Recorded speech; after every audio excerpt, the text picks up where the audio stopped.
Yo te invito a que no renuncies, a que vengas de rodillas delante de Dios y establezcas que tanto le crees a Él, que le das tu vida representada en tu dinero. Dinero significa vida, vida rendida, vida entregada. Primero el dinero, después las cosas. Eso es una ley aquí en Enlace. Dinero primero, cosas después. No mezclamos asuntos de dinero. Dios me dijo que usted tiene que pactar. Dios me está diciendo que corra al altar y selle esta palabra con un cheque. La gente va a respetar más que digamos, mira, nuestra iglesia, nuestro canal, se mantiene con donativos.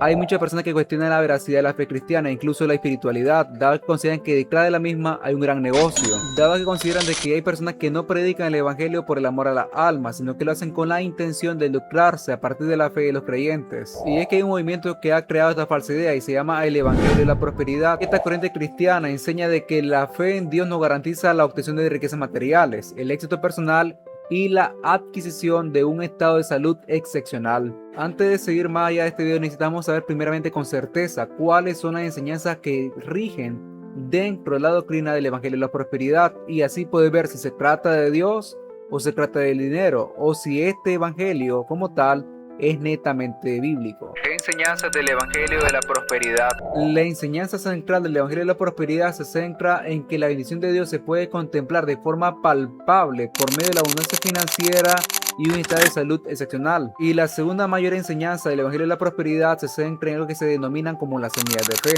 Y es que las semillas de fe como tal son ofrendas especiales que entrega el creyente a la iglesia con la finalidad de recibir un favor por parte de Dios, ya sea que Dios lo multiplique o obtener salud a cambio. Según el evangelio de la prosperidad, la multiplicación económica por medio de las semillas de fe está totalmente garantizada, de modo que incentivan al creyente de forma continua a que él mismo establezca pacto con Dios, y donde el creyente presenta una ofrenda especial a cambio de recibir algo por parte de Dios por medio de la fe y por medio de la semilla de fe que ha sido depositada por el creyente en la congregación. Y ahora, ¿qué pasa cuando la semilla de fe no produce el efecto esperado en la persona que lo hizo?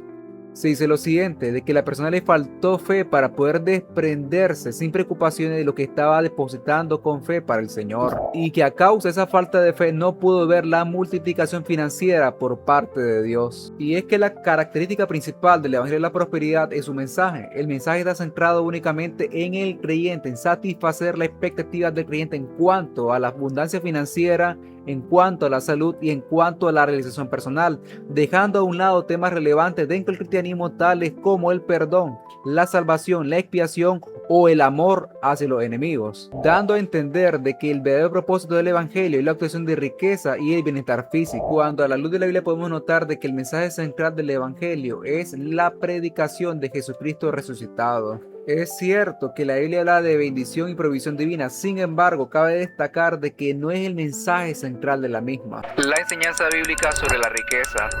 Antes de poder tachar al evangelio de la prosperidad como algo antibíblico, necesitamos conocer a ciencia cierta cuál es la enseñanza bíblica con respecto a la bendición y la riqueza material. La Biblia en ningún momento condena la obtención de riqueza, sin embargo, no exhorta que nosotros los creyentes no pongamos nuestra confianza en ellas. De modo que Jesús dijo lo siguiente: ninguno puede servir a dos señores, no podéis servir a Dios y a las riquezas.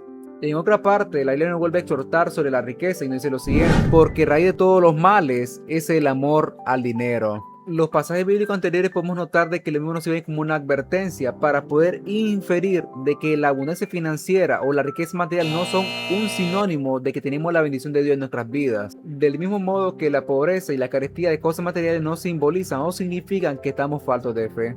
El verdadero propósito del evangelio. Nos centramos estrictamente en el mensaje bíblico del evangelio, podemos notar de que la finalidad del mismo no es la abundancia financiera o la prosperidad terrenal, sino que se centra específicamente en dos cosas muy importantes. Número uno, la salvación del alma, y número dos, la restauración de nuestra relación con Dios. De modo que podemos afirmar de que la promesa del evangelio bíblico no es la prosperidad económica ni una salud perfecta, sino la vida eterna. Jesús, en cuanto a los bienes materiales, dijo lo siguiente: buscad primeramente el reino de Dios y su justicia, y todas estas cosas serán añadidas. Además, decirte que con eso Jesús enseñó de forma explícita y directa de que el objetivo del reino de Dios no es la búsqueda de riquezas materiales, sino de la justicia de Dios y su reino. La verdad bíblica sobre la prosperidad. Es cierto que la Biblia habla de prosperidad, pero lo hace en un sentido muchísimo más amplio e integral, no centrándose únicamente en las cosas materiales. De modo que la prosperidad bíblica es espiritual cuando el creyente crece en la fe y en el conocimiento de Dios, moral cuando se vive en justicia y rectitud, y eterna porque tenemos la esperanza de vida eterna en Jesús. Y con esto podemos notar claramente de que el concepto bíblico de prosperidad difiere totalmente del concepto de prosperidad del evangelio de la prosperidad, dado que la prosperidad bíblica no consiste en tener más cosas, sino en tener una vida plena bajo la voluntad de Dios. En cambio, la prosperidad en el contexto del evangelio de la prosperidad consiste en el continuo intercambio de semillas de fe a cambio del favor de Dios, manifestado en abundancia financiera y en estado de salud perfecto. Esta es la parte más aterradora del evangelio de la prosperidad, es que llega a ser ampliamente manipulativo, en donde si tú tienes fe, tienes que desprenderte de lo material para poder depositar semillas de fe manifestadas en ofrendas especiales. Y si tú das las semillas de fe y no recibes nada por parte de Dios, la culpa es tuya, porque no tuviste la capacidad para desprenderte de esa semilla de fe y tener la fe para recibir lo que estabas creyendo en Dios. De modo de que si las cosas no resultan como tú esperabas, la culpa es únicamente tuya. Y es que hay un factor denominador común entre los principales predicadores del Evangelio de la Prosperidad, y es que estos manifiestan una vida llena de riqueza, ostentación y lujo. Este tipo de realidad es que hace que muchos creyentes se cuestionen: ¿estos son predicadores del evangelio o son mercenarios de la fe? Y esto me recuerda la advertencia por parte del apóstol Pedro en cuanto a los falsos maestros y a los falsos predicadores, que dice: y por avaricia harán mercadería de vosotros con palabras fingidas. Sobre los tales ya de largo tiempo la condenación no se tarda y su perdición no se duerme. ¿Hay indicios para creer que es bíblico el evangelio de la prosperidad? La respuesta corta es que no, dado que el evangelio de la prosperidad no refleja con fidelidad el mensaje bíblico. Muchas de sus enseñanzas parecen sacadas de la Biblia, pero no es así, sino que son simplemente enseñanzas materialistas, las cuales se basan en textos bíblicos sacados de contexto. Usan los casos de prosperidad registrados en la Biblia para tratar de dar peso a su mensaje. Sin embargo, omiten la parte de que esta prosperidad vino porque Dios decidió proveerla y no porque la gente que la recibió haya hecho algo meritorio para recibirla o merecerla. No hay ofrenda que valga delante de Dios para que Él decida bendecirte, prosperarte o darte salud. Si vas a ofrendar, si lo vas a hacer, hazlo de corazón, no por tristeza ni por necesidad, sino porque deseas honrar con tus bienes al Señor. Como creyentes tenemos que estar conscientes de que la voluntad de Dios es que nuestro mayor tesoro se encuentre allá en los cielos y no aquí en la tierra.